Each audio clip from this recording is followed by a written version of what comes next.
Why, hello there everyone. I'm Laxow, aka the Kumo Sensei. Minasan, konnichiwa, o genki desu ka? And I hope everything's going well. So today's video is pretty much what you read in the title. It's pretty much just some molt updates. So this year, for the start, is going to be relatively slow because we're still in January and there's nothing much going on within the first few months of this year, which is pretty typical when it comes to a tarantula breeder, because typically I like to pace my breedings and keep it seasonal. Other tarantula breeders, they work differently, but that's how I do it.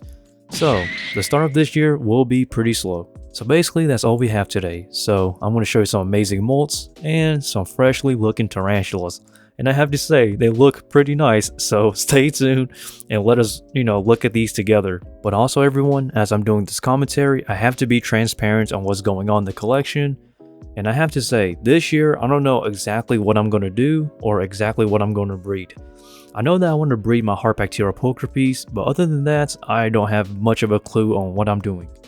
And that's pretty much how tarantula breeders approach things, because you honestly don't know what's going to sell and what's not. The thing about the tarantula market is that everything is speculatory.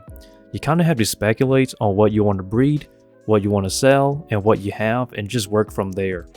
And this year, I honestly don't want to breed too much because I want to hold back on the breeding, so that way I can focus more on raising tarantulas and getting stuff prepared for the next year.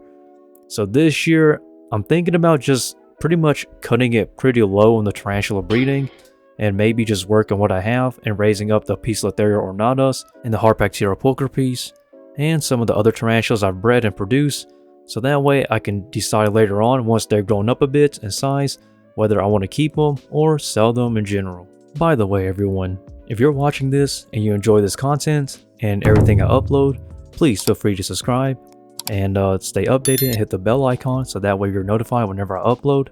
I upload every single Friday, and yeah, let us continue. So as you can tell, this Poecilotheria metallica, also known as the Gooty Sapphire ornamental tarantula, you can tell that his enclosure is very small. And don't worry guys, this little one here will get a rehouse, but the reason why I'm not rehousing him yet is because he's still freshly molted, so his exoskeleton is not hardened up, but once he hardens up in the next few days, I will actually rehouse him to a bigger enclosure.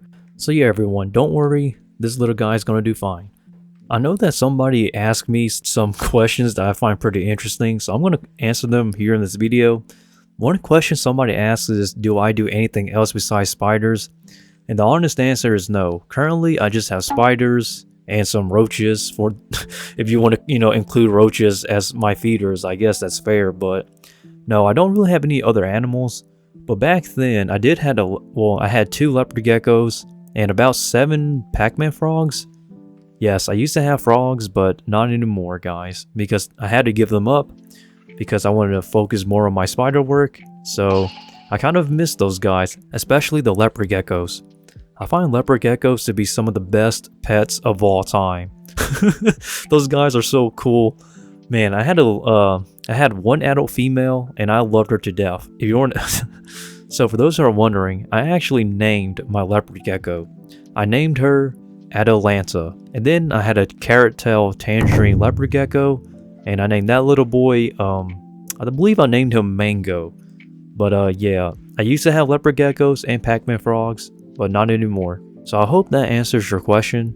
But let us get back into the tarantula talk. So in terms of my tarantula collection, I'm trying to actually reduce my numbers because I had a lot of holdbacks, but some of these holdbacks are growing out, especially the Brachypelma calceatum slings. Well, they're no longer slings, by the way. All of them are now juveniles. Now, I believe they are about 2.5 inches now. 2 inches to 2.5 inches. So pretty much these small juveniles, I'm pretty much stuck with these. And man, they are a pain to feed. Like, I will not lie. I am not the biggest fan of feeding them because I fear that every time I open their enclosure, they tend to just try to bolt out or run off somewhere. And I guess that's why nobody wants a Brachypelma calceatum, because those feather-leg baboon tarantulas are kind of shy. But I hope that I can find those little guys a new home or new owners in the future. But for now, those Brachypelma calceatum juveniles are all stuck with me. But essentially though, this is how the tarantula market works. You kind of have to speculate and take a gamble on what sells and what doesn't sell. And honestly, it's going to change and fluctuate pretty constantly because that's how the tarantula market works. Because it's pretty much on a supply and demand basis like every other market you go into. So now you may be wondering, do I know what to sell in the tarantula market? Is me, Laxow, the guy who is making this video, does he know the tarantula market? The answer is yes and no, and allow me to explain. So in terms of finding my way through the market, I do know and do have a bit of knowledge. Now in terms of like, do I know what species will sell? The answer is that part is no. In terms of what species will sell very well, it will pretty much vary and change year within year. One year a species may sell like hotcakes, the next year the species will not sell anything, it's literally dead water. So my advice is that if you're a tarantula breeder who is trying to sell for profits, you're going to have to choose a species that is going to either sell very well or pretty much choose something that you think will have value later on. So basically value appreciation over time. Now I'm not going to tell you what species to breed for profits because even I don't know, because the market is constantly going up and down and is constantly changing. So really, when it comes to the tarantula market, even the biggest tarantula breeders in the country, like every single breeder and every single person who's selling tarantulas, everybody is taking a chance. Basically, they're speculating and they're taking a gamble. And that's pretty much how any market works. So if you're coming into the tarantula market, be ready to take a gamble.